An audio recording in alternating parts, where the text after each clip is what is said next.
ഹരേ കൃഷ്ണ കൃഷ്ണ കൃഷ്ണ ഹരേ ഹരേ ഹരേ രാമ രാമ രാമ ഹരേ ഹരേ. ഹരേ കൃഷ്ണ കൃഷ്ണ കൃഷ്ണ ഹരേ ഹരേ ഹരേ രാമ രാമ രാമ ഹരേ ഹരേ. ഹരേ കൃഷ്ണ കൃഷ്ണ ഹരേ ഹരേ ഹരേ രാമ രാമ രാമ ഹരേ ഹരേ. ഹരേ കൃഷ്ണ കൃഷ്ണ ഹരേ ഹരേ ഹരേ രാമ രാമ രാമ ഹരേ ഹരേ. ഹരേ കൃഷ്ണ കൃഷ്ണ ഹരേ ഹരേ ഹരേ രാമ രാമ രാമ ഹരേ ഹരേ. ഹരേ കൃഷ്ണ കൃഷ്ണ ഹരേ ഹരേ ഹരേ രാമ രാമ രാമ ഹരേ ഹരേ. ഹരേ കൃഷ്ണ കൃഷ്ണ ഹരേ ഹരേ. മാതാജി പ്രണാമം. പ്രണാമം എല്ലാവർക്കും. ഹരേ കൃഷ്ണ. ജ്ഞാനാഞ്ജനശലാകയാ ചക്ഷുരുന്മീലിതം യേന തസ്മൈ ശ്രീഗുരവേ നമഃ. ശ്രീചൈതന്യ മനോഭീഷ്ടം സ്ഥാപിതം മേന ഭൂതലേ സ്വയം രൂപാ ഗതാമഹ്യം ദദാന്തി സ്വപദാന്തികം വന്ദേഹം ശ്രീഗുരോ ശ്രീയുതപദകമലം ശ്രീഗുരും വൈഷ്ണവാംശ്ച ശ്രീരൂപം സാഗ്രജാതം സഹഗണരഘുനാഥാനിതം തം സജീവം സാദ്വൈതം സാവധൂതം പരിജനസഹിതം ശ്രീകൃഷ്ണ ചൈതന്യദേവം ശ്രീരാധാ കൃഷ്ണപാദാൻ സഗണലളിത ശ്രീവിശാഖാനിതം ഹേ കൃഷ്ണ കരുണാ സിന്ധോ ദീനബന്ധോ ജഗത്പദേ ഗോപേശ ഗോപികാ കാന്ത രാധാ കാന്ത നമോസ്തുതേ. തപ്തകാഞ്ചന ഗൗരാംഗീ രാധേ വൃന്ദാവനേശ്വരി വൃഷഭാനുസുതേ ദേവി പ്രണമാമി ഹരിപ്രിയേ. വാഞ്ചാകൽപതരൂപ്യശ്ച കൃപാ സിന്ധുഭ്യേവ ച പതിതാനാം പാവനേഭ്യോ വൈഷ്ണവേഭ്യോ നമോ നമഃ. നമോ ഓം വിഷ്ണുപാദായ കൃഷ്ണപ്രേഷ്ഠായ ഭൂതലേ ശ്രീമതേ ജയപതാക സ്വാമിൻ ഇതി നാമിനേ നമസ്തേ. നമാചാര്യപാദായ നിതായ കൃപപ്രദായിനേ ഗൗരകഥാദാമദായ നഗരഗ്രാമതാരിണേ. നമോ ഓം വിഷ്ണുപാദായ കൃഷ്ണപ്രേഷ്ഠായ ഭൂതലേ ശ്രീമതേ ഭക്തിവേദാന്ത സ്വാമിൻ ഇതി നാമിനേ നമസ്തേ. സാരസ്വതേ ദേവേ ഗൗരവാണി പ്രചാരിണേ നിർവിശേഷ ശൂന്യവാദി പാശ്ചാത്യദേശതാരിണേ. നാരായണം നമസ്കൃഭ്യാം നരം ചൈവ നരോത്തമം ദേവീം സരസ്വതീം വ്യാസം തതോ ജയമുദീരയേത്. നഷ്ടപ്രായേഷു ഭദ്രേഷു നിത്യം ഭാഗവത സേവയാ ഭഗവതീർ ഉത്തമ ശ്ലോകേ ഭക്തിർഭവതി നൈഷ്ഠികീ. ജയ ശ്രീകൃഷ്ണ ചൈതന്യ പ്രഭോ നിത്യാനന്ദ ശ്രീ അദ്വൈത ഗദാധര ശ്രീവാസാദി ഗൗരഭക്തവൃന്ദ. ഹരേ കൃഷ്ണ കൃഷ്ണ കൃഷ്ണ ഹരേ ഹരേ ഹരേ രാമ രാമ രാമ ഹരേ ഹരേ. ഹരേ കൃഷ്ണ. ശ്രീ ശ്രീ രാധാ ഗോവിന്ദ് ടെമ്പിളിന്റെ കീഴിലുള്ള ഭാഗവതം പഠനത്തിലേക്ക് എല്ലാവർക്കും സ്വാഗതം. നമ്മള് എന്താണ് പറഞ്ഞുകൊണ്ടിരിക്കുന്നത്? അശ്വത്ഥാമാവിനെ പിന്തുടരുകയാണ് അല്ലെ, ആര്? അർജുനൻ. അപ്പൊ അശ്വത്ഥാമാവ് പേടിച്ചിട്ട് എന്ത് ചെയ്യുന്നു? ബ്രഹ്മാസ്ത്രം പ്രയോഗിക്കുകയാണ്. അപ്പൊ അതിന്റെ ഇനി എന്തൊക്കെ ദോഷഫലങ്ങളാണ് എന്നുള്ളതൊക്കെയാണ് ഇനി നമ്മൾ കാണാൻ പോകുന്നത് കേട്ടോ. ഇതായിട്ട് അപ്പൊ അർജുനൻ പറഞ്ഞു. അർജുനൻ അപ്പൊ എന്താ ചെയ്യുന്നത്? ആ പ്രകാശം വന്നപ്പോ ആ ബ്രഹ്മാസ്ത്രം പ്രയോഗിച്ചു കഴിഞ്ഞു. അത്രയും എന്താണ്, കണ്ണ് എന്താ പറയാ അടയുന്ന പോലത്തെ അത്രയും ഇതായിട്ടുള്ള ഒരു പ്രകാശമാണ് വരുന്നത്. അപ്പൊ ആ പ്രകാശം കണ്ടുകൊണ്ട് എന്താണ് അർജുനന് പേടി തോന്നുകയാണ്. അയ്യോ, മരിക്കാൻ പോവാണോ എന്നുള്ളത്. എന്താ ചെയ്യുന്നത്? ഭഗവാനോട് പ്രാർത്ഥിക്കുകയാണ് ചെയ്യുന്നത് അല്ലെ. അപ്പൊ അതാണ് ഇവിടെ പറഞ്ഞുകൊണ്ടിരുന്നിരുന്നത്. നമ്മള് ഈ ശ്ലോകം വരയ്ക്കാണ് നമ്മൾ അവസാനിപ്പിച്ചത്. എന്താണ്? ക്ലേശിക്കുന്ന വ്യക്തിയുടെ ഹൃദയത്തിനുള്ളിൽ പ്രവേശിച്ച് അതീന്ദ്രിയ ജ്ഞാനം സന്നിവേശിപ്പിക്കാൻ സാധിക്കും. ആർക്ക്? ഭഗവാൻ, ഒരു ആത്മീയ ഗുരുവിന്. അപ്പൊ ഒരു ആത്മീയ ഗുരുവിന്റെ സഹായം ഇല്ലാണ്ട് ഭഗവാനിലേക്ക് നമ്മൾക്കൊന്നും എത്താനായിട്ട് സാധിക്കില്ല. കാരണം എന്താണ്? നമ്മളുടെ ഹൃദയത്തിൽ അത്രയും അധികം മാലിന്യങ്ങളുണ്ട്. ആ മാലിന്യങ്ങളൊക്കെ നീക്കണം എന്നുണ്ടെങ്കിൽ ഭഗവാനെ കുറിച്ച് പൂർണ്ണമായിട്ടും അറിഞ്ഞ ഒരാളുടെ ഉപദേശം നമ്മൾക്ക് വേണം. അതുകൊണ്ടാണ്. അപ്പൊ ആ ഗുരുവിന്റെ കൃപയുണ്ടെങ്കിൽ മാത്രമാണ് ഭഗവാനിലേക്ക് വേഗം എത്തിച്ചേരാനായിട്ട് സാധിക്കുള്ളൂ. എങ്ങനെ? ഭൗതിക അസ്തിത്വമാകുന്ന അഗ്നിയെ ശമിപ്പിച്ചുകൊണ്ട് നമ്മുടെ ഭൗതിക ആഗ്രഹങ്ങളൊക്കെ ഇല്ലാണ്ടായി കഴിഞ്ഞിട്ട് പൂർണ്ണമായും ഭഗവാനിലേക്ക് സമർപ്പിച്ച് ജീവിക്കുന്ന ലെവലിൽ നമ്മൾ വന്നാൽ മാത്രമാണ്, അതായത് 3 പ്രകൃതി ഗുണങ്ങൾക്ക് മേലെ പോയാൽ മാത്രമാണ് ഭഗവാനെ കുറിച്ച് അറിയാനായിട്ട് സാധിക്കുള്ളൂ. അതിന് ആരെ കൃപ വേണം? ആത്മീയ ഗുരുവിന്റെ കൃപ വേണം എന്നുള്ളതാണ് നമ്മൾ പറഞ്ഞുകൊണ്ടിരുന്നത്.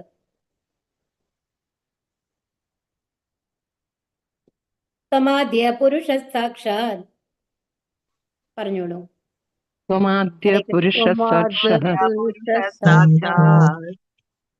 ഈശ്വര പ്രകൃതേ പരഃ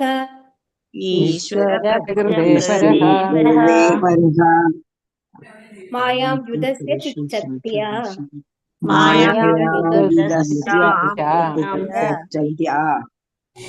കൈവല്യേ സ്ഥിത ആത്മനി. ഹരേ കൃഷ്ണ. ഹരേ കൃഷ്ണ. ത്വം ആദ്യഃ, അങ്ങ് ആദിമനാണ്. പുരുഷഃ ആസ്വാദകനായ വ്യക്തിരൂപമാണ്. സാക്ഷാത് പ്രത്യക്ഷമായി ഈശ്വരഃ നിയന്താവ്. പ്രകൃതേഹേ ഭൗതിക പ്രകൃതിയുടെ പരഹ അതീന്ദ്രിയമായ മായാം ഭൗതിക ശക്തി യുദ്ധസ്യ അകറ്റിക്കളഞ്ഞ ചിത് ശക്തിയ അന്തരംഗ ശക്തിയുടെ പ്രഭാവത്താൽ കൈവല്യേ ശുദ്ധ നിത്യജ്ഞാനത്തിലും പരമാനന്ദത്തിലും സ്ഥിതഃ അവസ്ഥിതനായ ആത്മനി തന്നിൽ. വിവർത്തനം. പ്രഭുപാദിക്ക് ജയ്. സർവ സൃഷ്ടികളിലും വ്യാപിച്ചിരിക്കുന്ന ഭൗതിക ശക്തിക്ക് അതീതനായ ആദിമനായ പരമദിവ്യോത്തമ പുരുഷൻ അങ്ങാകുന്നു. അങ്ങയുടെ ആത്മീയ ശക്തിയുടെ പ്രഭാവത്താൽ ഭൗതിക ശക്തിയുടെ പരിണാമങ്ങളെ അങ്ങ് ദൂരെ അകറ്റുന്നു. അങ്ങ് സദാ നിത്യ പരമാനന്ദത്തിലും അതീന്ദ്രിയ ജ്ഞാനത്തിലും നിവിഷ്ടനായിരിക്കുന്നു. അപ്പൊ എന്താ ഇവിടെ പറയുന്നത്? സർവ്വ സൃഷ്ടികളും, അപ്പൊ എല്ലാ സൃഷ്ടികളും വ്യാപിച്ചിരിക്കുന്നത് ആരാണ്? ഭഗവാനാണ് അല്ലെ? ഭഗവാനാണ് പരമാത്മാ രൂപത്തിൽ എല്ലാവരുടെ ഉള്ളിലുള്ളത്. മാത്രമല്ല ഈ ജീവാത്മാവ് എന്ന് പറയുന്നത് ഭഗവാന്റെ അംശം തന്നെയാണ് അല്ലെ? അത് ഭൗതിക രൂപമല്ല ജീവാത്മാവ് എന്ന് പറയുന്നത്. അതായത് നമ്മളുടെ പഞ്ചഭൂതങ്ങൾ കൊണ്ട് ഉണ്ടാക്കിയിട്ടുള്ളതല്ല ഈ നമ്മളുടെ ഈ ജീവാത്മാവ് എന്ന് പറയുന്നത്. അത് ഭഗവാന്റെ തന്നെ രൂപമാണ്, അതായത് സച്ചിദാനന്ദ സ്വരൂപമാണ്. പക്ഷെ പൂർണ്ണമായിട്ടും ഭഗവാന്റെ ഇതല്ല. ഭഗവാന്റെ ഗുണത്തില് ഭഗവാനോട് ഈക്വൽ ആയിട്ടുള്ളതാണ് ഓരോ ജീവാത്മാവും എന്നുള്ളതാണ് പറയുന്നത്. അപ്പൊ സർവ്വ സൃഷ്ടികളിലും വ്യാപിച്ചിരിക്കുന്ന ഭൗതിക ശക്തിക്ക് അതീതനായ ആദിമനായ പരമദിവ്യോത്തമ പുരുഷൻ അങ്ങാകുന്നു. അപ്പൊ അർജുനൻ എങ്ങനെയാണ് സ്തുതിക്കുന്നത് എന്നുള്ളത് കാണും. ഇനി അങ്ങയുടെ ആത്മീയ ശക്തിയുടെ പ്രഭാവത്താൽ ഭൗതിക ശക്തിയുടെ പരിണാമങ്ങളെ അങ്ങ് ദൂരെ അകറ്റുന്നു. അപ്പൊ ഭഗവാന്റെ അനുഗ്രഹം ഉണ്ടെങ്കിൽ ഭഗവാന്റെ ആത്മീയ ശക്തി എന്ന് പറയുന്നതാണ് അന്തരംഗ ശക്തി കേട്ടോ, ഇന്റേണൽ പൊട്ടൻസി എന്ന് പറയുന്നത്. അപ്പൊ ഈ അന്തരംഗ ശക്തിയുടെ പ്രഭാവം കൊണ്ട് നമ്മൾക്ക് എന്ത് ചെയ്യാൻ പറ്റും? ഈ ഭൗതിക ശക്തിയെ മാറ്റി നിർത്താനായിട്ട് സാധിക്കും. അതായത് മായയിൽ നിന്ന് നമ്മൾക്ക് ദൂരെ പോവാം. അതായത് ബഹിരംഗ ശക്തിയിൽ നിന്ന് നമ്മളെ അകറ്റി എന്ത് ചെയ്യുന്നു? ഭഗവാന്റെ ആ അന്തരംഗ ശക്തിയിലേക്ക് നമ്മൾക്ക് കൊണ്ടുവരാനായിട്ട് സാധിക്കും. അത് ആർക്കാണ് സാധിക്കുള്ളൂ? പരമദിവ്യോത്തമ പുരുഷനായ ഭഗവാന് മാത്രമാണ് സാധിക്കുള്ളൂ. അങ്ങ് സദാ നിത്യ പരമാനന്ദത്തിലും അതീന്ദ്രിയ ജ്ഞാനത്തിലും നിവിഷ്ടനായിരിക്കുന്നു. അപ്പൊ ആ ഒരു സച്ചിദാനന്ദ സ്വരൂപത്തിന്റെ പ്രത്യേകത എന്താണ്? സദാ പരമാനന്ദാണ്, അതുപോലെ തന്നെ അതീന്ദ്രിയ ജ്ഞാനം അല്ലേ? അപ്പൊ അങ്ങനെ നമ്മളുടെ ജീവാത്മാവ് ആ ഒരു ലെവലിലേക്ക് വരും. ശരിക്കും ജീവാത്മാവിന്റെ സ്വരൂപം എന്ന് പറയുന്നത് പരമാനന്ദവും അതീന്ദ്രിയ ജ്ഞാനവുമാണ്. പക്ഷെ എന്താണ് നമ്മളിപ്പോ ഏതവസ്ഥയിലുള്ളത്? ഈ മൂന്ന് പ്രകൃതി ഗുണങ്ങളുടെ ആ സത്വഗുണം, രജോ ഗുണം, തമോ ഗുണം നമ്മളെ ബാധിച്ചത് കൊണ്ട് നമ്മൾ മറന്നുപോയിരിക്കുകയാണ് ഭഗവാനെ. അതോടൊപ്പം നമ്മൾ നമ്മളെ തന്നെ മറന്നിരിക്കുകയാണ്. അതാണ് ഇവിടെ പറയുന്നത് കേട്ടോ. ഭാവാർത്ഥം. ശ്രീല പ്രഭുപാദിക്ക് ജയ്. ഭഗവാന്റെ ചരണ കമലങ്ങളെ അഭയം പ്രാപിച്ച ഒരാൾ അജ്ഞതയുടെ ബന്ധനങ്ങളിൽ നിന്നും സ്വതന്ത്രനാക്കപ്പെടുന്നു എന്ന് ഭഗവത്ഗീതയിൽ ഭഗവാൻ അരുളി ചെയ്തിരിക്കുന്നു. കൃഷ്ണൻ സൂര്യന്റെ പോലെയും മായ അഥവാ ഭൗതിക അസ്തിത്വം അന്ധകാരത്തെ പോലെയുമാകുന്നു. എപ്പോൾ എവിടെ സൂര്യന്റെ പ്രകാശം ഉണ്ടാകുന്നുവോ അപ്പോൾ അവിടെ അന്ധകാരം അഥവാ അജ്ഞത തൽക്ഷണം ഇല്ലാതാക്കപ്പെടുന്നു. അജ്ഞതയുടെ ലോകത്തിൽ നിന്നും പുറത്തു കടക്കാനുള്ള ഉത്തമമായ മാർഗമാണ് ഇവിടെ നിർദ്ദേശിക്കപ്പെട്ടിരിക്കുന്നത്. അപ്പൊ ഭഗവാന്റെ ചരണകമലങ്ങളെ അഭയം പ്രാപിക്കുക എന്നുള്ളതാണ് ഈ അജ്ഞതയിൽ നിന്ന്, അതായത് ഭൗതിക കാര്യങ്ങൾ നമ്മൾ മുഴുകിയിരിക്കുന്നതിൽ നിന്ന് മോചിതനാവാനുള്ള മാർഗം. അപ്പോൾ മാത്രമാണ് നമ്മൾക്ക് ഈ സ്വതന്ത്രനാക്കപ്പെടാൻ സാധിക്കുള്ളൂ. എന്തുകൊണ്ടാണ്? നമ്മൾ പറഞ്ഞു ഓൾറെഡി അല്ലേ, ഈ 3 ഗുണങ്ങൾ എന്ന് പറയുന്നത് സത്വം, രജോ, തമോ ഗുണം എന്ന് പറയുന്നത് 3 കയറുകൾ പോലെ നമ്മളെ കെട്ടി വെച്ചിരിക്കുകയാണ്. അപ്പൊ ഒരു കൊള്ളക്കാരൻ വന്നു നിൽക്കൂ, ഒരു വീട്ടിൽ വന്നു കഴിഞ്ഞിട്ട്, അങ്ങനത്തെ ഏതോ ആൾക്കാർ വന്ന്, അക്രമികൾ വന്നു കഴിഞ്ഞിട്ട് ഒരു വീട്ടിലുള്ള എല്ലാവരും കെട്ടി നിൽക്കൂ. ഒരു കയറുകൊണ്ട് കെട്ടിക്കഴിഞ്ഞു കഴിഞ്ഞാൽ ആ കയർ അഴിക്കണമെങ്കിൽ ആര് വരണം? അവർക്ക് 4 പേർക്കും പരസ്പരം അഴിക്കാനായിട്ട് സാധിക്കൂ? ഇല്ല അല്ലെ? എന്ത് ചെയ്യണം? ഒന്നിലോ അയാളുടെ മനസ്സ് മാറി അയാൾ കയർ കെട്ടിയിട്ട് അഴിച്ചു കൊടുക്കണം. അത് തീർച്ചയായിട്ടും അക്രമികൾ ചെയ്യില്ല. അവര് എന്തോ പുറത്ത് ശബ്ദം കേട്ടിട്ട് അവർ ഓടിപ്പോയി വിചാരിക്കും. പക്ഷെ ഇവർക്ക് സ്വയം അത് അറുത്ത് കളയാനായിട്ട് സാധിക്കൂ? ഇല്ല. എന്ത് ചെയ്യും? അപ്പൊ പുറത്തു നിന്ന് ഈ കെട്ടില്ലാത്ത ഒരാള് അടുത്ത വീട്ടിലത്തെ ആരെങ്കിലും ഒക്കെ ബഹളം കേട്ട് വന്ന് വീടിന്റെ ഉള്ളിൽ വന്നു കഴിഞ്ഞിട്ട് ആ കയറ് അഴിച്ചു കൊടുത്താൽ മാത്രമാണ് അവർക്ക് രക്ഷപ്പെടാനായിട്ട് സാധിക്കുള്ളൂ അല്ലെ? പക്ഷെ നമ്മുടെ ഭൗതിക ലോകത്തിന്റെ പ്രത്യേകത എന്താണ്? ഈ ഭൗതിക ലോകത്തിലെ എല്ലാവരെയും കെട്ടിവെച്ചിരിക്കുകയാണ്. ഒരാൾ പോലും ആ കെട്ടിൽ നിന്ന് മോചിതരായിട്ടില്ല എന്നുള്ളതാണ്. അപ്പൊ എന്ത് ചെയ്യണം? ഭഗവാന് മാത്രമാണ് കെട്ടില്ലാത്തതുള്ളൂ. അപ്പൊ ഭഗവാൻ തന്നെ നമ്മളെ സഹായിക്കണം. അപ്പൊ ഭഗവാൻ നമ്മളെ സഹായിക്കാനായിട്ട് ആരെയാണ് പറഞ്ഞു വിടുന്നത്? നമ്മുടെ ആത്മീയ ഗുരുക്കളെ. അതായത് അങ്ങനത്തെ ഗുരു എന്ന് പറയുമ്പോൾ ശുദ്ധജ്ഞാനമുള്ള ആൾക്കാർക്ക് അവർ ഈ കെട്ട് അഴിഞ്ഞ ആൾക്കാരാണ്. ഈ ഭൗതിക ലോകത്തിൽ ഉണ്ടെങ്കിൽ കൂടി ഭഗവാന്റെ പ്രതിനിധികളാണ് അവര്. അപ്പൊ അവരുടെ സഹായത്തോട് കൂടിയിട്ട് മാത്രമാണ് ഈ കെട്ടിനെ നമ്മൾക്ക് അഴിച്ചുകൊണ്ട് അതിന് മേലെ വിശുദ്ധ സത്വം അല്ല എന്നുള്ള അല്ലെങ്കിൽ ഭഗവാന്റെ ആ ആത്മീയത എന്ന് പറയുന്നില്ലേ, ആ ലെവലിലേക്ക് നമ്മൾക്ക് എത്താനായിട്ട് സാധിക്കുള്ളൂ. അപ്പൊ ഭഗവാൻ എവിടെയുണ്ടോ, ഭഗവാൻ ആരുടെ ഹൃദയത്തിലുണ്ടോ അവിടെ ഇരുട്ടുണ്ടാവില്ല. എങ്ങനെ ഒരു സൂര്യൻ ഉണ്ടാവുമ്പോ നമ്മൾക്ക് അവിടെ ഇരുട്ട് പോവുകയാണ് അല്ലെ. ഇപ്പൊ രാവിലെ രാത്രി മുഴുവൻ നമ്മൾക്ക് ഇരുട്ടാണ് നമ്മളൊക്കെ അനുഭവപ്പെടുന്നത്. പക്ഷെ രാവിലെ ആയി കഴിഞ്ഞു കഴിഞ്ഞാലോ എല്ലാ കാര്യങ്ങളും വ്യക്തമായിട്ട് കാണാം. എന്താണ് ശരിക്കും വെളിച്ചം പ്രതിനിധീകരിക്കുന്നത്? വ്യക്തതയാണ്. അതായത് വെളിച്ചത്തില് ഇപ്പൊ രാത്രി നമ്മള് എല്ലാ ലൈറ്റൊക്കെ ഓഫ് ചെയ്തു, ലൈറ്റ് ഇല്ല, കറണ്ട് ഇല്ലാന്ന് വെക്കൂ, അപ്പൊ ഇരുട്ടാണ് എല്ലായിടത്തും അല്ലെ. അപ്പൊ ആ ഇരുട്ടുള്ള റൂമില് നമ്മൾക്ക് എത്ര പരിചയമുള്ള മുറിയാണെങ്കിൽ കൂടി ഓരോ തേടിയെടുക്കുക എന്ന് പറഞ്ഞാൽ നമുക്ക് അത്ര എളുപ്പമല്ല. നമ്മുടെ മനസ്സിലുള്ള ഒരു ഐഡിയ വെച്ച് കഴിഞ്ഞിട്ട് തപ്പാന്ന് മാത്രമേ ഉള്ളൂ. പക്ഷെ അത് തന്നെ രാവിലെ വെളിച്ചം വന്നു കഴിയുമ്പോഴോ എല്ലാം വ്യക്തമായിട്ട് നമുക്ക് കാണാം. വളരെ ഈസി ആയിട്ട് നമുക്ക് ഓരോന്ന് തിരിച്ചറിയാനായിട്ട് സാധിക്കും അല്ലെ. അതുപോലെ തന്നെയാണ് ആ കൃഷ്ണാബോധം ഉണ്ടാവുമ്പോൾ യഥാർത്ഥത്തിലുള്ള നമ്മളുടെ ബോധം നമ്മൾക്ക് തിരിച്ചു കിട്ടിക്കൊണ്ട് ഏതാണ് യഥാർത്ഥം, ഏതാണ് തെറ്റ്, ഏതാണ് ശരി എന്നുള്ളത് മനസ്സിലാക്കുന്ന രീതിയിലുള്ള ആ ബോധം നമ്മൾക്ക് തിരിച്ചു കിട്ടും. അതാണ്. അപ്പൊ അപ്പോൾ എവിടെ സൂര്യന്റെ പ്രകാശം ഉണ്ടാകുന്നുവോ അപ്പോൾ അവിടെ അന്ധകാരം അഥവാ അജ്ഞത തൽക്ഷണം ഇല്ലാതാക്കപ്പെടുന്നു. അജ്ഞതയുടെ ലോകത്തിൽ നിന്നും പുറത്തു കടക്കാനുള്ള ഉത്തമമായ മാർഗമാണ് ഇവിടെ നിർദ്ദേശിക്കപ്പെട്ടിരിക്കുന്നത്.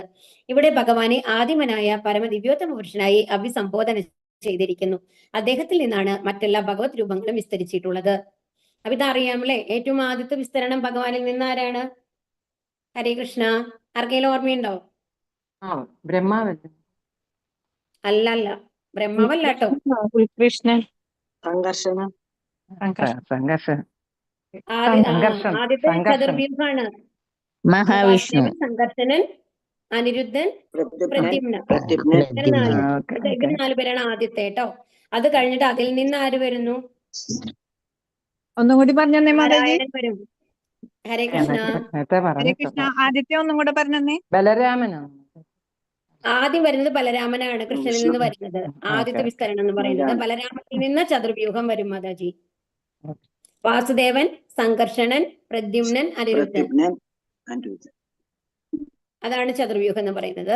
അവരിൽ നിന്ന് വീണ്ടും വരുന്നതാണ് നാരായണൻ വരും. അപ്പോഴാണ്, അതായത് ആദ്യത്തെ നമ്മൾ ഗോലോക വൃന്ദാവനത്തിൽ നിന്നുള്ള ലെവൽ നമ്മൾക്ക് ഒരു സങ്കല്പിക്കാം. അവിടെ കൃഷ്ണൻ എവിടെയുള്ളത്? കൃഷ്ണന്റെ ധാമം എന്ന് പറയുന്നത് ഗോലോക വൃന്ദാവനാണ് അല്ലെ. അവിടെ നിന്നാണ് ബലരാമന്റെ വിസ്തരണം വരുന്നത്. ആ ബലരാമനിൽ നിന്നാണ് ഈ ആദ്യത്തെ ചതുർവ്യൂഹം വരുന്നത്. ആ ചതുർവ്യൂഹത്തിലെ സംഘർഷണൻ ഉണ്ടല്ലോ, ആ സംഘർഷണിൽ നിന്നാണ് നാരായണൻ വരുന്നത്. ഈ നാരായണൻ എന്ന് പറയുന്നതാണ് നമ്മൾ ചതുർബാഹുവായിട്ടുള്ള വിഷ്ണു രൂപം എന്ന് പറയുമല്ലോ നമ്മള്, ആ രൂപമാണ് നാരായണൻ എന്ന് പറയുന്നത്. അപ്പോ അത് വൈകുണ്ഠത്തിൽ നിന്നുള്ള ഒരു സങ്കല്പത്തിലേക്കാണ് വരുന്നത്. അത് കഴിഞ്ഞ് നാരായണനിൽ നിന്നാണ് ആരൊക്കെ വരുന്നത്? വീണ്ടും ഇതേ ചതുർവ്യൂഹം തന്നെയാണ്. വാസുദേവൻ, സംഘർഷണൻ, പ്രദ്യുമ്നൻ, അനിരുദ്ധൻ എന്നുള്ളതാണ്. പിന്നെ ആ സംഘർഷനെയാണ് നമ്മൾ മഹാസംഘർഷണൻ എന്ന് പറയുക. അവരിൽ നിന്നാണ് നമ്മുടെ പുരുഷാവതാരങ്ങൾ വരുന്നത്. കാരണോദക സായി വിഷ്ണു, ഗർഭോദക സായി വിഷ്ണു, സായി വിഷ്ണു ഇങ്ങനെയാണ് വരുന്നത്. അപ്പൊ അതാണ് ഇവിടെ പറയുന്നത്. ഭഗവാനിൽ നിന്നാണ്, അദ്ദേഹത്തിൽ നിന്നാണ് എല്ലാ ഭഗവത് രൂപങ്ങളും വിസ്തരിക്കുന്നത്. അവിടുത്തെ ഗർഭോദക സായി വിഷ്ണുവിൽ നിന്നാണ് ബ്രഹ്മാവ് വരുന്നത്. സർവ്വവ്യാപിയായ വിഷ്ണു ഭഗവാൻ ശ്രീകൃഷ്ണ ഭഗവാന്റെ പൂർണ്ണ വിസ്തരണമാകുന്നു. അതാണ് പൂർണ്ണ വിസ്തരണമാണ് വിഷ്ണു ഭഗവാൻ എന്ന് പറയുന്നത്. ഇപ്പൊ നമ്മൾ നാരായണൻ പറഞ്ഞിട്ട് തുടങ്ങുന്നുണ്ടല്ലോ, അതെന്ന് പറയുന്നത് പൂർണ്ണ വിസ്തരണമാണ് ഭഗവാന്റെ. ഭഗവാൻ സ്വയം അസംഖ്യം ഭഗവത് സ്വരൂപങ്ങളായും ജീവസത്തകളായും ഭഗവാന്റെ വിഭിന്ന ശക്തികളായും വിസ്തരിച്ചിരിക്കുന്നു. നമ്മൾ ഭഗവാന്റെ വിഭിന്നാംശങ്ങളാണ്, ജീവാത്മാക്കളൊക്കെ ഭഗവാന്റെ വിഭിന്നാംശങ്ങളാണ്. എന്നാൽ മറ്റേ ഭഗവാന്റെ അവതാരങ്ങളായിട്ട് നമ്മൾ പറയുന്നുണ്ടല്ലോ, ശക്തി ആവേശാവതാരം വരയ്ക്കും. നമ്മൾ 6 തരത്തിലുള്ള അവതാരങ്ങളാണത് നമ്മൾ ഇതിനു മുമ്പ് പറഞ്ഞിട്ടുണ്ട്. ഭഗവത്ഗീതയിലൊക്കെ നിങ്ങൾ പഠിച്ചിട്ടുണ്ട് അല്ലെ, അതൊക്കെ എല്ലാവർക്കും അറിയണതല്ലേ. ഹരേ കൃഷ്ണ. ആദ്യത്തെ പുരുഷാവതാരം, ഗുണാവതാരം, ലീലാവതാരം, ഇങ്ങനെ 6 തരത്തിലുള്ള അവതാരങ്ങളാണ്. ആ അവതാരങ്ങളൊക്കെ ഭഗവാന്റെ സ്വാംശങ്ങളാണ്. ഭഗവാൻ സ്വയം വരുന്ന മാതിരി, അതായത് ഭഗവാന്റെ ശക്തിയോട് കൂടിയിട്ട് ഭഗവാൻ എല്ലാ അവതാരങ്ങളിലും ഭഗവാന്റെ പൂർണ്ണത ഉണ്ടാവില്ല. പൂർണ്ണതയുള്ള 2 അവതാരങ്ങൾ എന്ന് പറയുന്നത് ഭഗവാൻ കൃഷ്ണനും ചൈതന്യ മഹാപ്രഭുവാണ് പറയുക. അപ്പൊ കൃഷ്ണനെ എപ്പോഴും വന്നു കഴിഞ്ഞിട്ട് അവതാരി എന്നാണ് പറയുക, അവതാരങ്ങൾ എന്ന് പറയില്ല നമ്മള്. ബാക്കി എല്ലാം ഭഗവാന്റെ സ്വാംശ അവതാരങ്ങളാണ്. ഇനി വിഭിന്ന ശക്തി എന്ന് പറയുന്നതാണ്, നമ്മൾ വിഭിന്ന അംശങ്ങളാണ് നമ്മളൊക്കെ വരുന്നത് കേട്ടോ. ശക്തിയാവേശ അവതാരത്തിൽ പൂർണ്ണമായിട്ടും ഭഗവാൻ സ്വയം വരുന്നു എന്ന് നമ്മൾക്ക് പറയാൻ പറ്റില്ല. കാരണം നാരദരൊക്കെ ഭഗവാന്റെ ശക്തിയാവേശ അവതാരാണ്. അതുപോലെ വ്യാസദേവൻ ഒക്കെ ശക്തിയാവേശ അവതാരാണ് കേട്ടോ. അവരും നമ്മളുടെ ഒരു ജീവാത്മാവിനേക്കാളും കുറച്ചും കൂടി മേലെയാണ് അവരുടെ സ്ഥാനം എന്ന് പറയുന്നത്. എന്നാൽ ശ്രീകൃഷ്ണ ഭഗവാൻ സർവത്തിന്റെയും ഉദ്ഭവസ്ഥാനമായ യഥാർത്ഥ ആദിപുരുഷനായ ഭഗവാനാകുന്നു. പ്രത്യക്ഷ പ്രപഞ്ചത്തിനുള്ളിൽ അനുഭവവേദ്യമായ ഭഗവാന്റെ സർവ്വവ്യാപകമായ സവിശേഷതയും അദ്ദേഹത്തിന്റെ ഒരു ഭാഗിക പ്രാതിനിധ്യമാണ്. അപ്പൊ എന്താണ് പ്രത്യക്ഷ പ്രപഞ്ചത്തിന്റെ ഉള്ളില് അനുഭവവേദ്യം ആയ ഭഗവാന്റെ സർവ്വവ്യാപകമായ സവിശേഷത എന്ന് പറയുന്നത് എന്താണ്? എല്ലാ ജീവാത്മാക്കളുടെ ഉള്ളിലും പരമാത്മാവായിട്ട് ഭഗവാൻ ഉണ്ട് അല്ലെ, ക്ഷീരോദക സൈവിഷ്ണുവായിട്ട്. അത് ഭഗവാന്റെ ഭാഗികമായിട്ടുള്ള പ്രാതിനിധ്യമാണെന്ന് പറയുന്നത്. തന്നെയുമല്ല, ജീവാത്മാവ് എന്ന് പറയുന്നതും ഭഗവാന്റെ ഇത് തന്നെയാണ്, പ്രാതിനിധ്യം ഉണ്ട് അല്ലെ, ഭഗവാന്റെ അംശങ്ങളാണ് അല്ലെ. ആകയാൽ ഭഗവാന്റെ ഉള്ളിൽ പരമാത്മാവ് അടങ്ങിയിരിക്കുന്നു. അദ്ദേഹമാണ് നിരപേക്ഷ സത്യമായ പരമദിവ്യോത്തമ പുരുഷൻ. ഭൗതിക സൃഷ്ടിക്ക് തീർത്തും അതീതനാകയാൽ ഭൗതിക ആവിഷ്കാരങ്ങളുടെ പ്രവർത്തന പ്രതിപ്രവർത്തനങ്ങളുമായി അദ്ദേഹത്തിന് യാതൊരു ബന്ധവുമില്ല. അപ്പൊ ഇതാണ് എന്താന്ന് വെച്ച് കഴിഞ്ഞാല്, സൃഷ്ടികൾ ഭഗവാന്റെയാണ്. നമ്മൾ ഭഗവാൻ ഇല്ലാണ്ട് നമ്മൾക്ക് നിലനിൽപ്പില്ല. പക്ഷേ ഭഗവാൻ എന്താ പറയാ, നമ്മളുടെ ഇതുമായിട്ട് ബന്ധപ്പെട്ടിരിക്കുന്നു നമ്മൾക്ക് പറയാൻ പറ്റില്ല. ഇതിനെല്ലാം അതീതനാണ് എന്നുള്ളതാണ് പറയുന്നത്. അപ്പൊ അതായത് ഇപ്പൊ നമ്മൾ പറഞ്ഞല്ലോ, ഒരു ഹൈക്കോടതി ജഡ്ജി വന്നു കഴിഞ്ഞിട്ട് ഒരാളെ കൊല്ലാൻ വിധിക്കുക, സുപ്രീം കോടതി ജഡ്ജി ഒരാളെ കൊല്ലാൻ വിധിക്കുകയാണെങ്കിൽ അയാളുമായിട്ട് വേറെ ബന്ധങ്ങളൊന്നുമില്ല. അതായത് വിധിക്കാനുള്ള അധികാരം ആ ജഡ്ജിന് മാത്രമേ ഉള്ളൂ അല്ലെ, തീർച്ചയായിട്ടും. പക്ഷെ അയാൾ ചെയ്ത പ്രവർത്തികളുടെ ഫലം എന്ന് പറയുന്നത് ജഡ്ജിനുണ്ടോ? ഇല്ല. അതുകൊണ്ട് എന്തെങ്കിലും പാപങ്ങളുണ്ടോ? ഇല്ല. അങ്ങനെ വ്യത്യസ്തമാണ്. എന്നാൽ പൂർണ്ണമായ അധികാരം ആർക്കാണുള്ളത്? ആ ജഡ്ജിനാണുള്ളത്. ആ ജഡ്ജിയാണ് തീരുമാനിക്കേണ്ടത് അയാളെ കൊല്ലണോ വേണ്ടെന്നുള്ളത്. പൂർണ്ണ അധികാരം അയാൾക്കുണ്ട് അല്ലെ. അതുപോലെ തന്നെയാണ് ഭഗവാനും നമ്മളുമായിട്ടുള്ള ബന്ധം. നമ്മളുടെ പ്രവൃത്തികൾ ഒക്കെ എന്താണ്? ഹരേ കൃഷ്ണ, മ്യൂട്ടിലാവൂ കേട്ടോ. ഹരേ കൃഷ്ണ. ഭൗതിക ആവിഷ്കാരങ്ങളുടെ പ്രവർത്തന പ്രതിപ്രവർത്തനങ്ങളുമായി അദ്ദേഹത്തിന് യാതൊരു ബന്ധവുമില്ല. അന്ധകാരം സൂര്യന്റെ വിപരീത പ്രതിരൂപമാണ് അല്ലെ. സൂര്യരശ്മി വന്നു കഴിഞ്ഞാൽ അവിടെ ഇരുട്ടില്ല അല്ലെ. ആകയാൽ അന്ധകാരത്തിന്റെ നിലനിൽപ്പ് സൂര്യന്റെ നിലനിൽപ്പിനെ ആശ്രയിച്ചിരിക്കുന്നു. എന്നാൽ സ്വയം സൂര്യനിൽ അന്ധകാരത്തിന്റെ ലക്ഷണം പോലും ഉണ്ടാവില്ല. ഇതാണ് ഇപ്പൊ നമ്മൾ സൂര്യൻ വന്നു കഴിഞ്ഞാൽ നമ്മളുടെ ഇരുട്ട് പോകുന്നു അല്ലെ. പക്ഷെ ഇരുട്ടിന് കാരണം സൂര്യനാണെന്ന് നമുക്ക് പറയാൻ പറ്റുമോ? ഹരേ കൃഷ്ണ, മനസ്സിലാവുണ്ടോ പറയണത്? മനസ്സിലാവുന്നുണ്ട്. ഉണ്ട് മാതാജി. അതാണ്. അപ്പൊ സൂര്യനിൽ വന്നു കഴിഞ്ഞാൽ ഇരുട്ട് നിലനിൽക്കില്ല. പക്ഷെ ഇരുട്ടിന് കാരണം നമ്മൾക്ക് സൂര്യനാണെന്ന് പറയാൻ പറ്റില്ല അല്ലെ. അതുപോലെ തന്നെ ഈ ലോകത്തുള്ള എല്ലാ അവരുടെയും നിലനിൽപ്പ് ഭഗവാനെ ആശ്രയിച്ചാണ് ഇരിക്കുന്നത്. എന്നാൽ അവരുടെ എല്ലാ പ്രവൃത്തികൾക്കും കാരണം ഭഗവാനാണെന്ന് നമുക്ക് പറയാൻ പറ്റില്ല. അപ്പൊ അതിനും അതീതനാണ്. എന്നാൽ സ്വയം സൂര്യനിൽ അന്ധകാരത്തിന്റെ ലക്ഷണം, സൂര്യനിൽ വന്നിട്ട് നമുക്ക് അന്ധകാരത്തിന്റെ ലക്ഷണം കാണാൻ പറ്റുമോ? ഇല്ല. അപ്പൊ അതാണ് പറയുന്നത്, ഭഗവാനിൽ നമുക്ക് ഭൗതിക പ്രകൃതി കാണാൻ പറ്റില്ല. പക്ഷെ ഭൗതിക പ്രകൃതി എന്ന് പറയുന്നത് ഭഗവാന്റെ സൃഷ്ടിയാണ്. അപ്പൊ മനസ്സിലായില്ലേ? ഭൗതിക അസ്തിത്വത്തിന് അധീനനായ പരമദിവ്യോത്തമ പുരുഷനായ ഭഗവാൻ പൂർണ്ണമായും പരമാനന്ദ പരിപൂർണനാണ്. ഭഗവാൻ പരമാനന്ദ പൂർണ്ണൻ മാത്രമല്ല, അതീന്ദ്രിയ വൈവിധ്യങ്ങൾ കൊണ്ട് സമ്പൂർണനുമാണ്. അതീന്ദ്രിയ തലം ഒരിക്കലും നിശ്ചലമല്ല, മറിച്ച് എപ്പോഴും പുതുമയാർന്ന വൈവിധ്യങ്ങൾ നിറഞ്ഞതാകുന്നു. അതപ്പോ നമ്മൾക്ക് തോന്നും അവിടെ എല്ലാം സുഖമാണ്, സന്തോഷമാണ് എന്നൊക്കെ പറഞ്ഞു, അവിടെ രാത്രിയും പകലുകളില്ല എന്ന് പറഞ്ഞു, അവിടെ എപ്പോഴും അപ്പൊ നമ്മൾ എന്ത് വിചാരിക്കുന്നു? അയ്യോ, അവിടെ പോയി കഴിഞ്ഞാൽ ഒരു ആക്ടിവിറ്റി ഉണ്ടാവില്ല. പക്ഷെ അങ്ങനെയല്ല. അവിടെ അത്രയും വൈവിധ്യം, ഇവിടത്തേക്കാൾ കൂടുതൽ പല ലീലകളും നടന്നുകൊണ്ടിരിക്കുന്നു എന്നാണ് പറയുന്നത്. പക്ഷെ ഇവിടെ എന്ന് പറയുമ്പോൾ ഇവിടുത്തെ മാതിരി സ്പർദ്ധ അതില്ല. മറ്റുള്ളവരോടുള്ള അസൂയ, അവരെക്കാളും മേലെ പോകണം എന്നുള്ള വാശി, അങ്ങനത്തെ ഒന്നുമില്ല. എല്ലാവരും ഒരുമിച്ച് സന്തോഷിക്കുകയാണ് ചെയ്യുന്നത്. പക്ഷെ അവിടെ എപ്പോഴും എന്താണ്, ഭഗവാന്റെ ലീലകൾ കണ്ടിന്യൂസ് ആയിട്ട് തുടർന്നുകൊണ്ടിരിക്കുന്നു എന്നുള്ളതാണ് ഇവിടെ പറയുന്നത്. ത്രിഗുണങ്ങളാൽ സങ്കീർണമായ ഭൗതിക പ്രകൃതിയിൽ നിന്ന് വിപന്നനാണ് അദ്ദേഹം പരമ അഥവാ പ്രധാനിയാകുന്നു. ആകയാൽ ഭഗവാൻ പരിപൂർണനാണ്. ഭഗവാന് അനേകവിധമായ ശക്തികളുണ്ട്. തന്റെ വിഭിന്ന ശക്തികളാൽ അദ്ദേഹം ഭൗതിക പ്രപഞ്ചത്തെ സൃഷ്ടിക്കുകയും സംരക്ഷിക്കുകയും സംഹരിക്കുകയും ചെയ്യുന്നു. സൃഷ്ടി നമ്മൾ ആരാ പറയാ? ബ്രഹ്മാവെന്ന് പറയും അല്ലെ. സംരക്ഷിക്കുന്നത് വിഷ്ണുവാണ്, സംഹരിക്കുന്നതോ ശിവൻ. അതാണ് ഭൗതിക പ്രവൃത്തികളുടെ, അതാണ് ഗുണാവതാരങ്ങൾ കേട്ടോ. എന്നിരുന്നാലും അദ്ദേഹത്തിന്റെ സ്വധാമത്തിൽ സർവ്വതും നിത്യവും പരിപൂർണവുമാവുന്നു. അതാണ് വ്യത്യാസം. അവിടെ ജനനമില്ല, മരണമില്ല, ഒന്നുമില്ല. അവിടെ എപ്പോഴും ഒരുപോലെ ആക്ടിവിറ്റീസ് നടന്നുകൊണ്ടിരിക്കും. പക്ഷെ അപ്പൊ അത് ഭയങ്കര ഡ്രൈ അല്ലേ. ഒരേ ദിവസത്തെ മരുന്നിന് എല്ലാ കാര്യങ്ങളും നടക്കുകയാണെന്ന് വിചാരിച്ചു കഴിഞ്ഞാൽ തെറ്റാണ്. ഓരോ ദിവസവും പുതിയ പുതിയ ലീലകളാണ് ഇത്ര അവിടെ നടന്നുകൊണ്ടിരിക്കേണ്ടാവുക. നമ്മൾക്കൊന്നും റിപ്പീറ്റേഷൻ ഇല്ല. ഇപ്പൊ രാധാദേവി ആണിത്രേ ഭഗവാന് ഭക്ഷണം ഉണ്ടാക്കി കൊടുക്കാൻ അതിനുള്ള ചുമതല യശോദാമ്മ ഏൽപ്പിച്ചിരുന്നത്. അപ്പൊ എന്താ പറഞ്ഞു, ഒരു തവണ പോലും റിപ്പീറ്റേഷൻ വന്നിട്ടില്ല എന്ന് ഭക്ഷണത്തിൽ. ഒന്ന് ആലോചിച്ച് നോക്കൂ, നമ്മൾക്ക് ഇമാജിൻ ചെയ്യാൻ പറ്റുമോ? ഭഗവാന് കൊടുക്കുന്ന ഓരോ ദിവസത്തെ ഭക്ഷണങ്ങളിലും ഒരു തവണ പോലും ഒരു തവണ ഉണ്ടാക്കിയത് പിന്നെ റിപ്പീറ്റ് ആവില്ല അത്ര. അത്രയും നിപുണയായിരുന്നു രാധാദേവി എന്നാണ് പറയുന്നത്.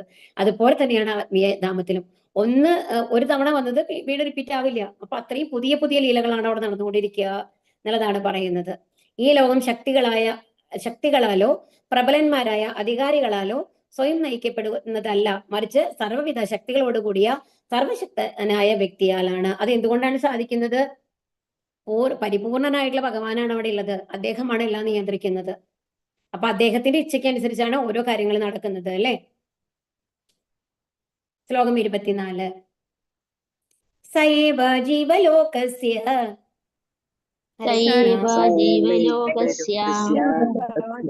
മായാമോഹിത ചേതസഃ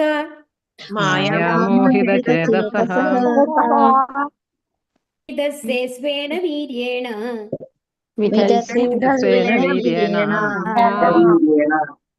തേയോ ധർമാദിലക്ഷണം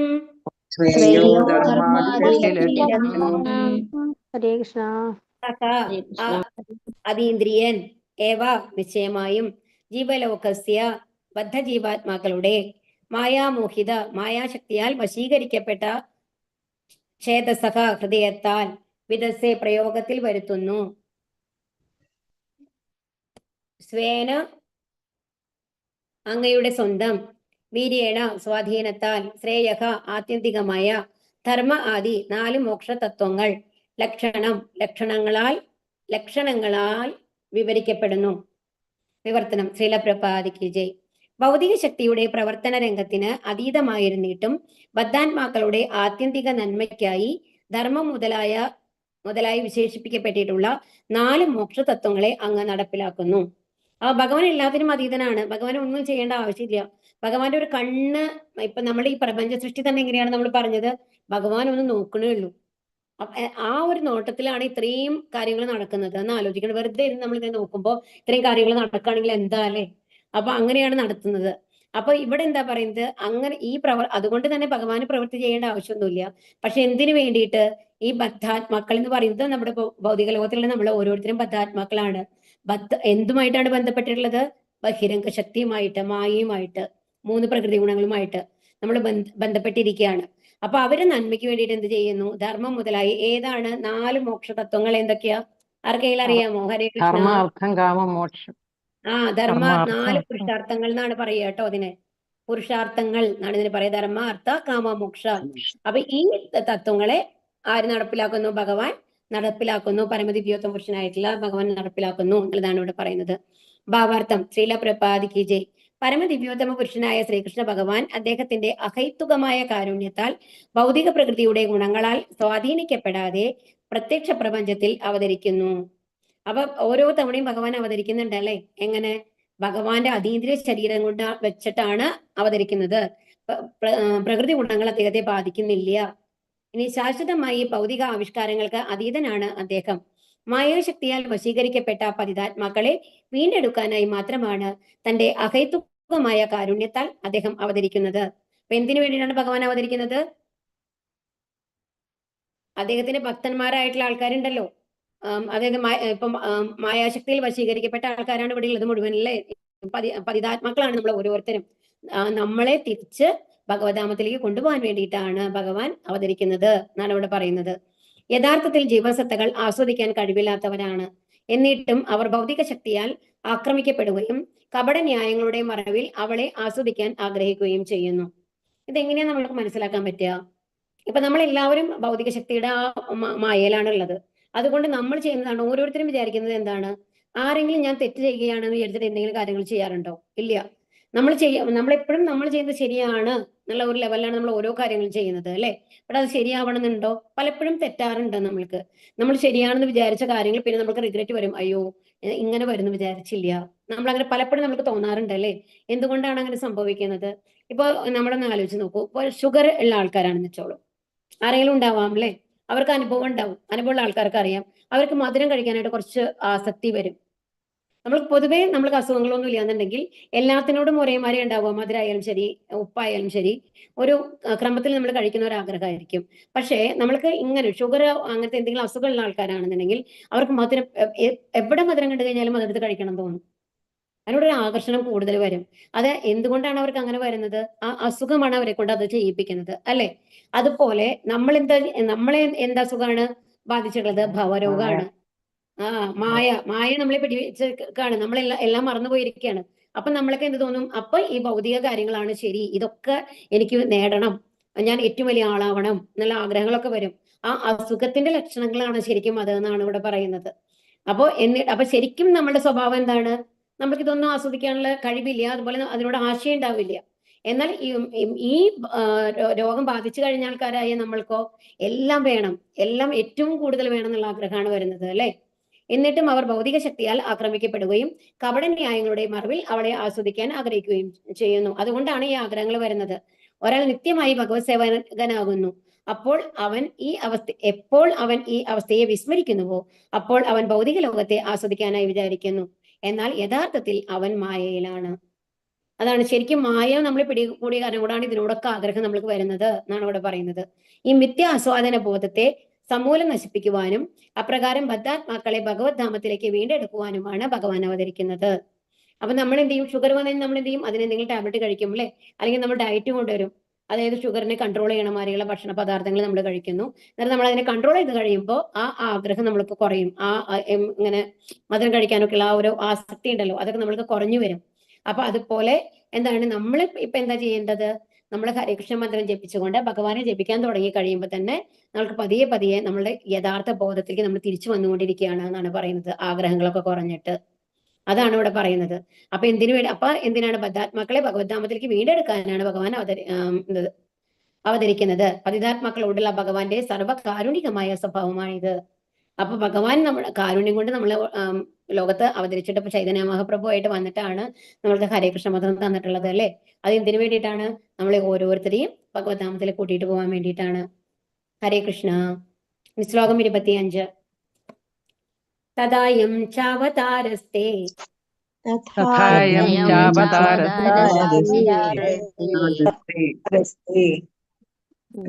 ഭാരജിഹീർഷയാ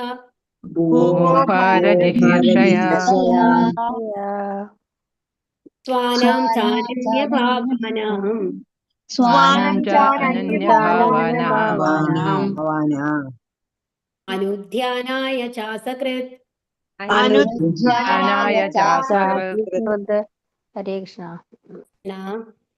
ശീലപ്രപാദ് കി ജയ്. തഥാ അപ്രകാരം അയം ഇത് ച അവതാരക അവതാരം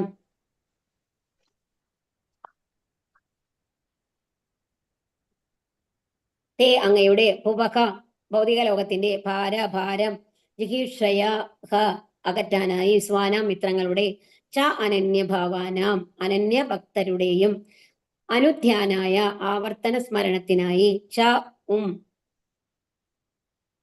അന്യകൃത് പൂർണ്ണസംതൃപ്തരായി. വിവർത്തനം. ശീലപ്രപാദ് കി ജയ്.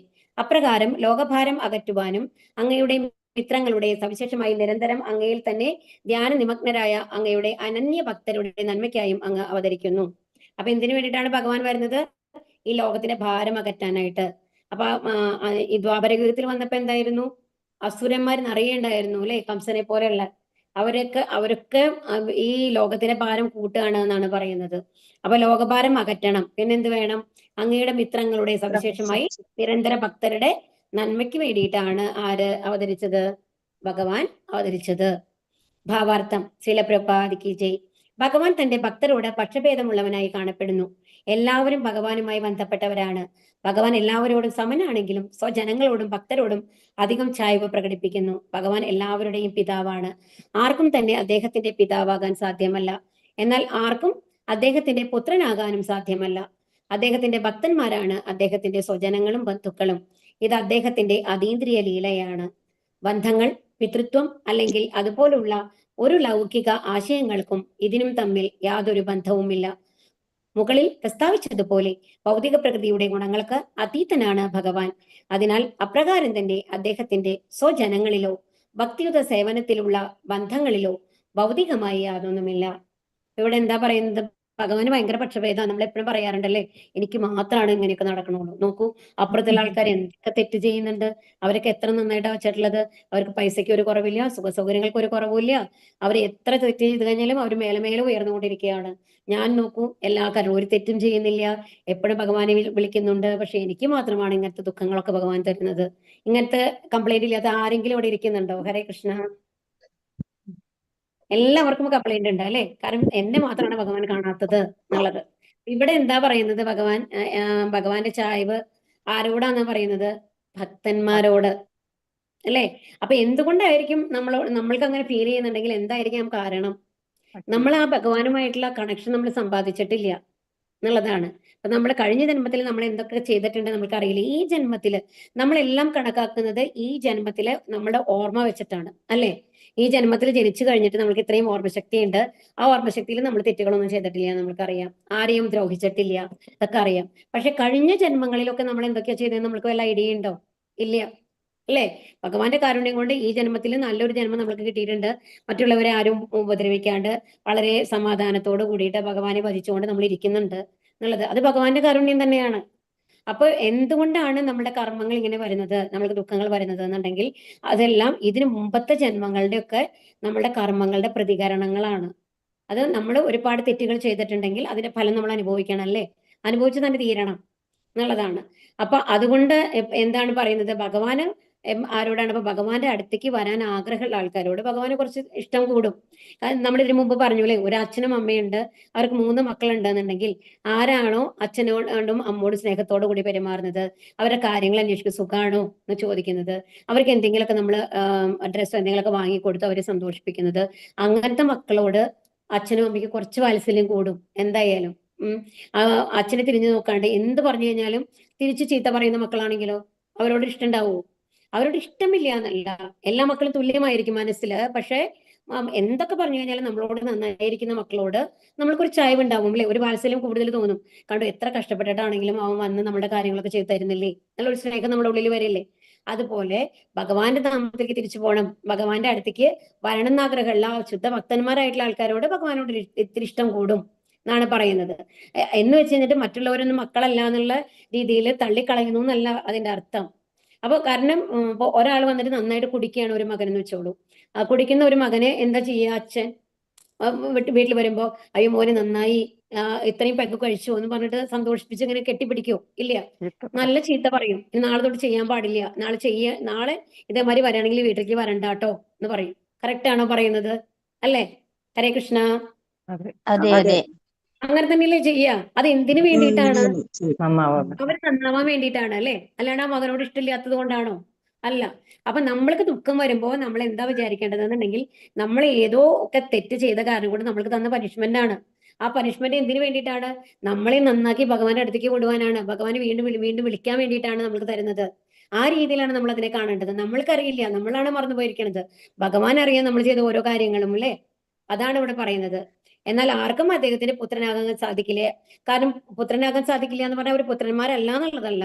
എന്തുകൊണ്ട് ആ ഒരു സ്ഥാനം നമ്മൾ നേടിയെടുക്കണമെങ്കിൽ എന്ത് വേണം? ഭഗവാനെ സന്തോഷിപ്പിക്കണം അല്ലെ? അച്ഛനും അമ്മയും ഇഷ്ടപ്പെടുത്തി കഴിഞ്ഞാൽ നമ്മൾക്ക് രാജ്യമാണ്, വീട്.